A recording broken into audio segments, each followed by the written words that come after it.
So I was wondering if you could provide a quick recap of what's been your relationship with Sabry and why are you nominating him for the Inspiring Leadership Award? Yeah, I'm nominating Sabry for this Inspiring Leadership Award specifically for the time I worked with him last 2 years. He's been a great mentor to me. He's been a great inspirational leader for not just for me, for the entire enterprise productivity engineering organization and LinkedIn as a whole. He practices inclusive leadership. He practices radical candor. He practices providing feedback to make the team successful. He listens passionately about our problems and he acts upon it in a meaningful way.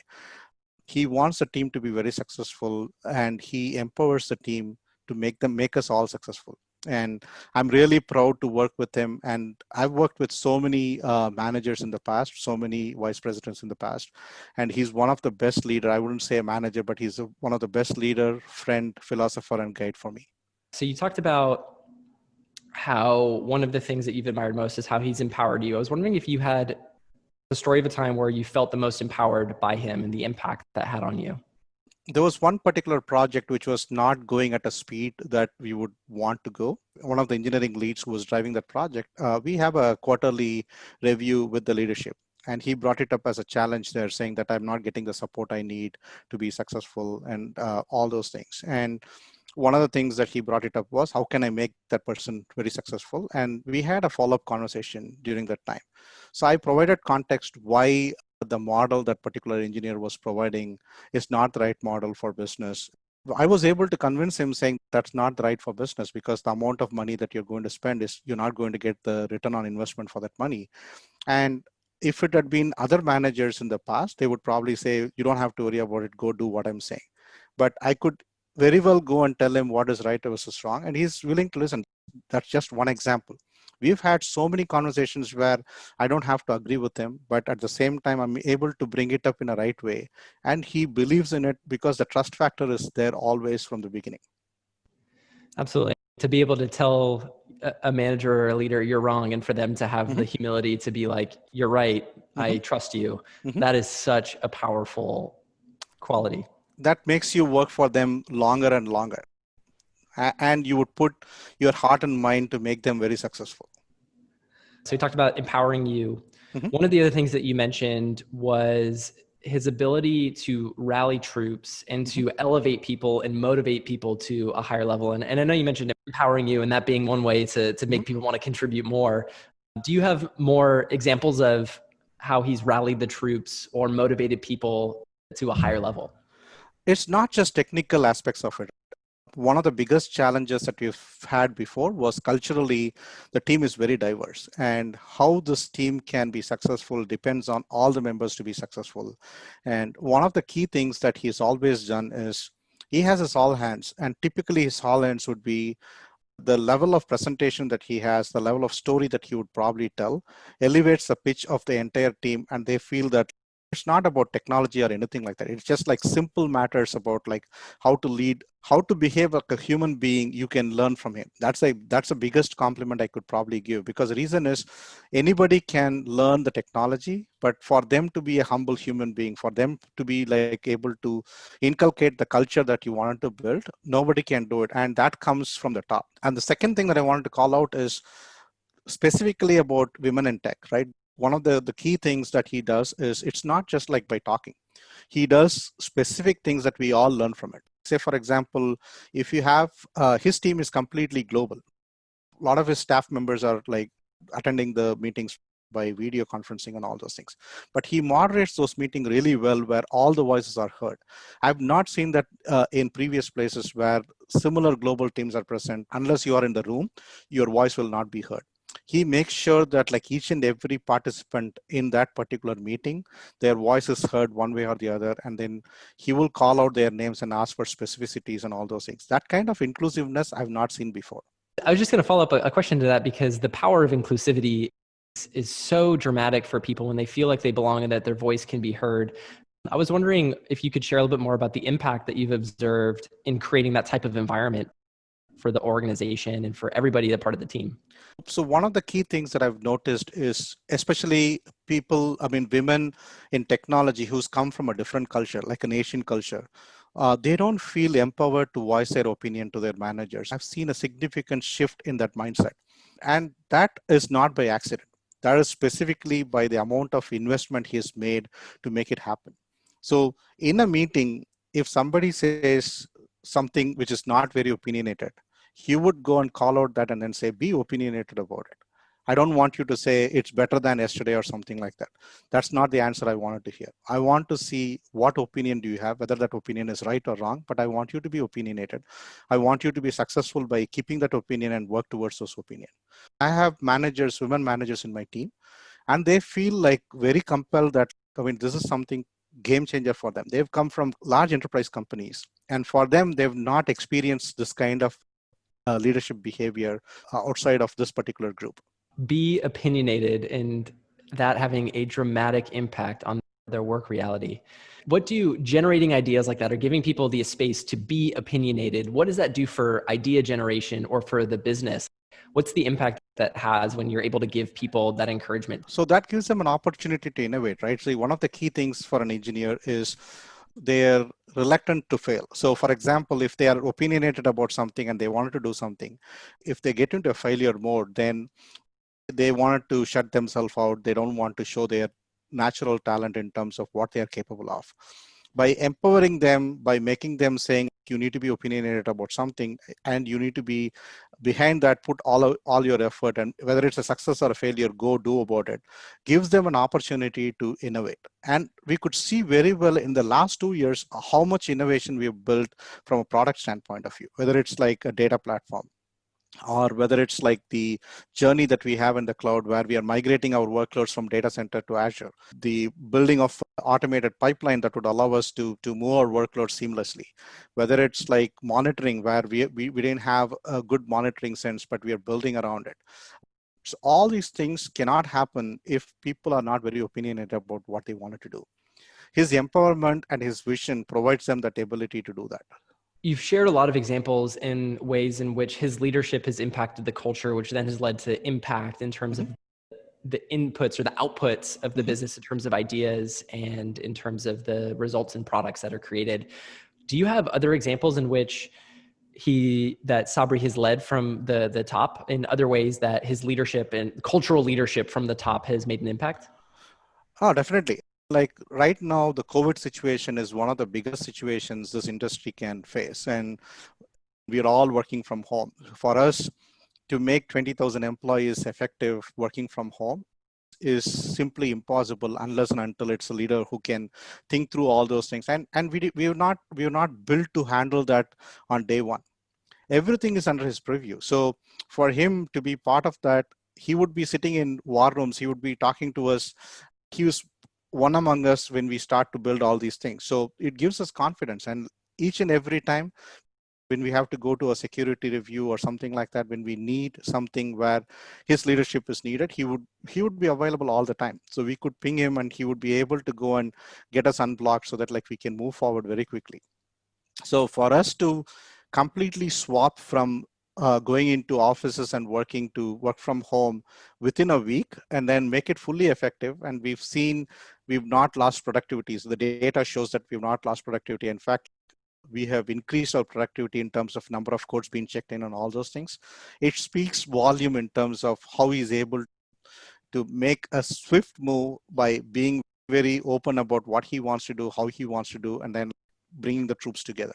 Absolutely. And it reminds me of one of the points that you brought up earlier, in that he makes time to personally connect with all 400 people, even despite this massive overhaul of a project in an incredibly stressful time where everybody is transforming how they have to show up to work. How does he do that? Like, how does he still make time to build relationships and connect with people personally despite this huge undertaking? He works a lot, and that's probably one of the reasons, right? He spends, like, it's not a typical 8-hour work or something like that. More than that, it's globally distributed team, and people loves to talk to him. It's not just the team within whom he's managing, the team from outside. Because the reason is he's so genuine. The genuineness is one of the reasons why it makes him so powerful.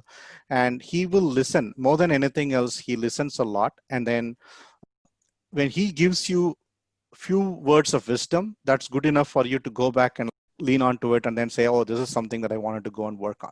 My follow-up question was going to be about why do people want to talk to him? Because like it's incredible that people all over the world, all different departments.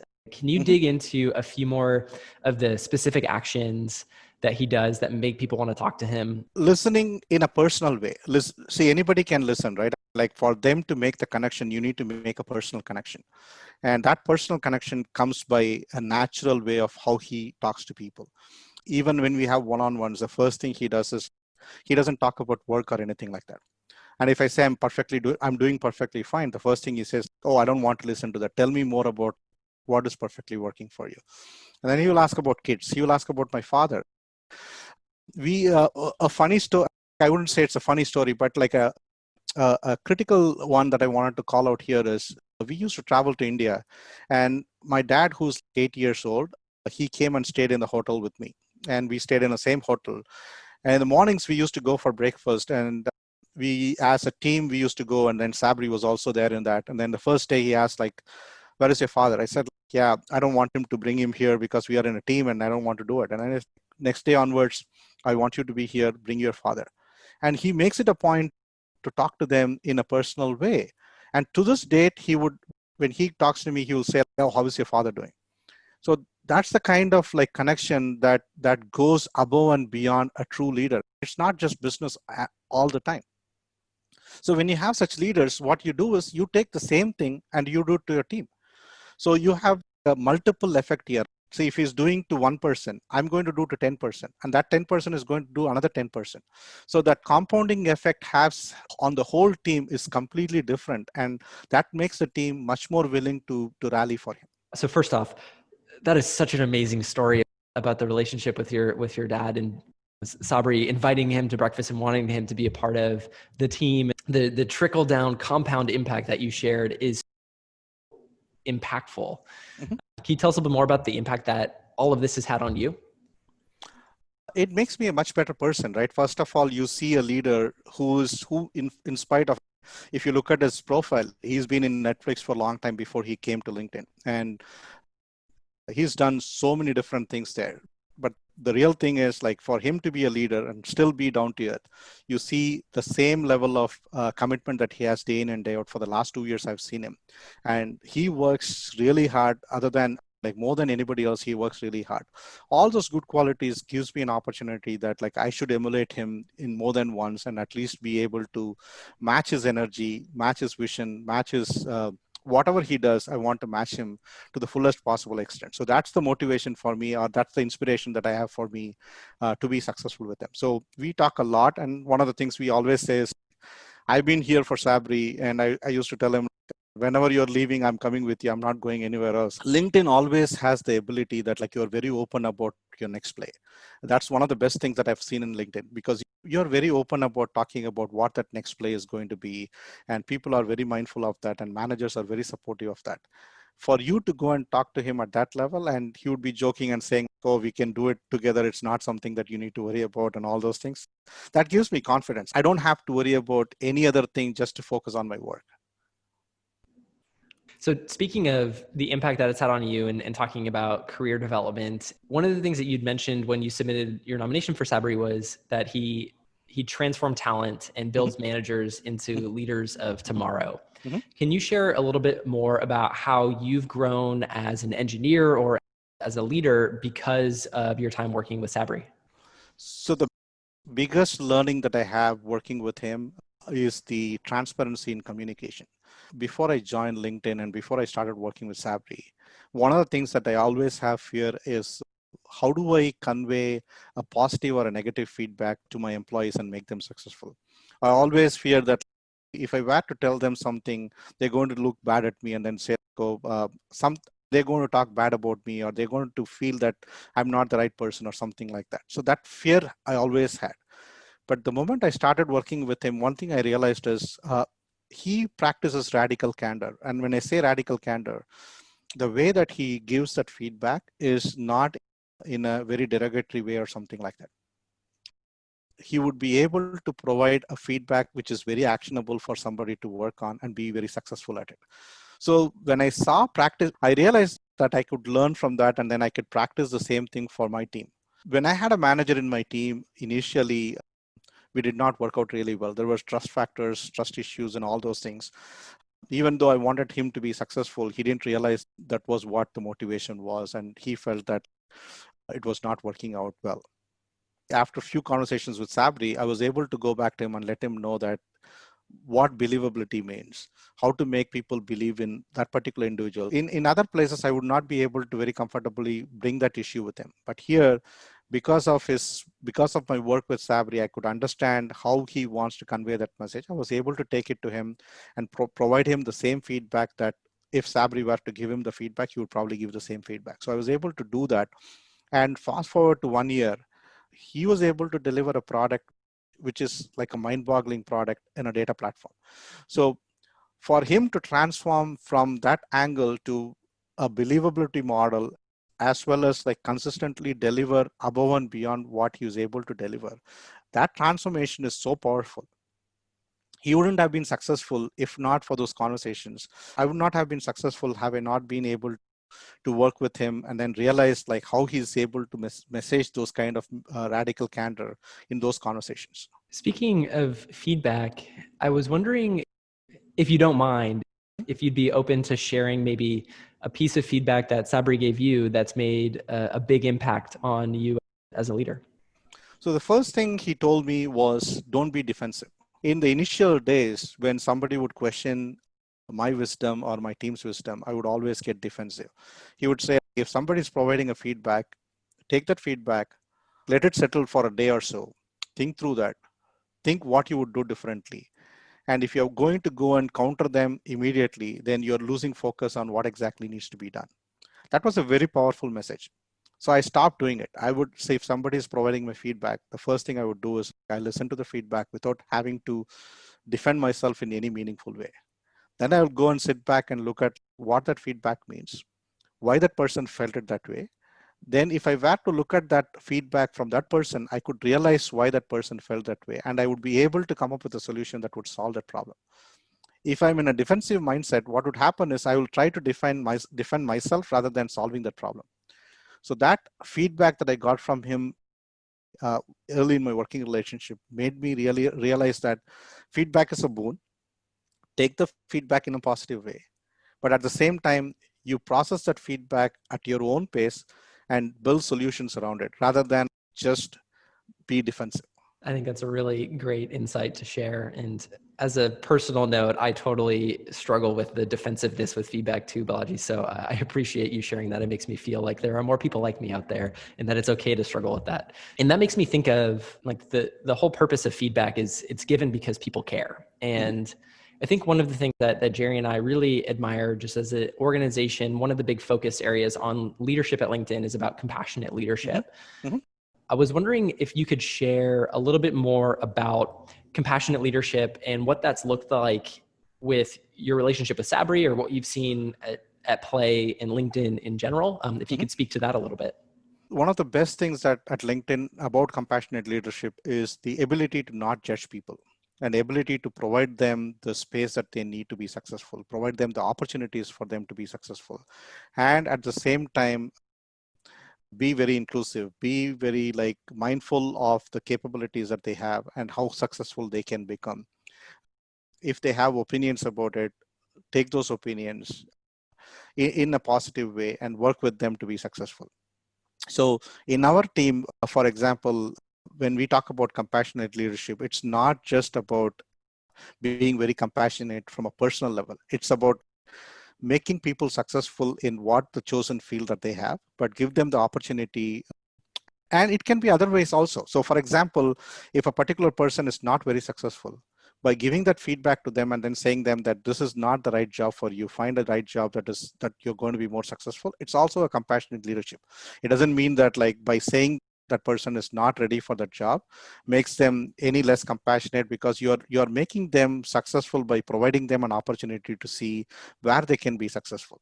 One of the biggest things of mentorship and coaching and all those things is the ability for you to identify those flaws within the team or within that individual and provide them an opportunity to see how those flaws can be rectified, whether it's like a technical leadership flaws, whether it's like where you need to improve your communications, where it's soft skills, whatever it may be.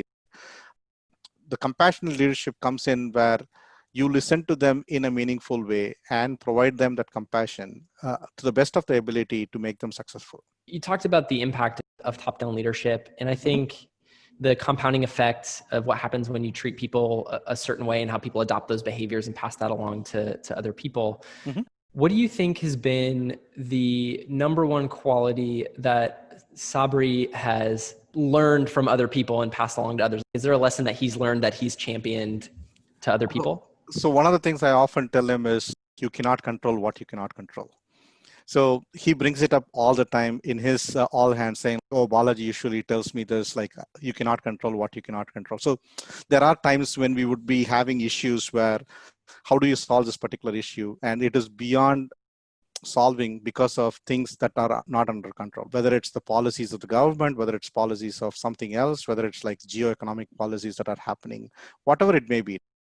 Things which are beyond our control, we would say, I would usually say to him, saying that, don't try to control that you cannot control. And he took it so literally, and he used to use the same thing across. That's one good quality with him. So he usually brings people's name in there and say, this is something I learned from him, and I wanted to carry on that message and provide it to others. So that's something that he's very good at it. So he will be able to bring people into limelight by just like using them as reference and say, I learned from this person. That is a really special tool to bring in. And I think that honors people so much when you tell them like, oh, I learned from this person. We have 2 more questions for you. Sure. What's your thoughts about the Inspiring Leadership Award? I think about the award is the ability for other people to know what this person is all about. I'm sure that there are so many inspiring leaders in this industry, and you would have interviewed so many people. When I first heard somebody else talk about another leader, the first thing that came to my mind is, why not I nominate Sabry? Because I'm so passionate about this particular person, and my success is attributed to him in so many different ways. So this award is one more reason for others to know about him. And if somebody were to come and work for him in future, this gives them an opportunity to know that person beforehand, and then say, feel confident about this person is going to take care of me no matter what, and be like the leader that you all want to work for. So that's the only reason why I'm looking for that award. And we are so appreciative that you took the time to nominate him and to share just such compelling stories throughout the whole way. It has been really incredible to hear your experience, Balaji, and the impact that it's had, not just on you, but on all of the people that you work with within your organization. And so if Sabry were here right now watching this video, what would you want to say to him? I just want to thank him for the opportunity, which I do it every day, but this one more opportunity for me to believe in him. See, one of the things, especially in a leadership role, is people tend to bring in people that they know from before. I've not worked with Sabry before, and this is the first time I've worked with him. And I always feel that like he could have given this particular role to anybody else, but he chose me to come in and work for him. And I felt honored, I felt privileged, and I'm very thankful to God that he allowed me to work with him. That's something that I'm not going to forget my rest of my life.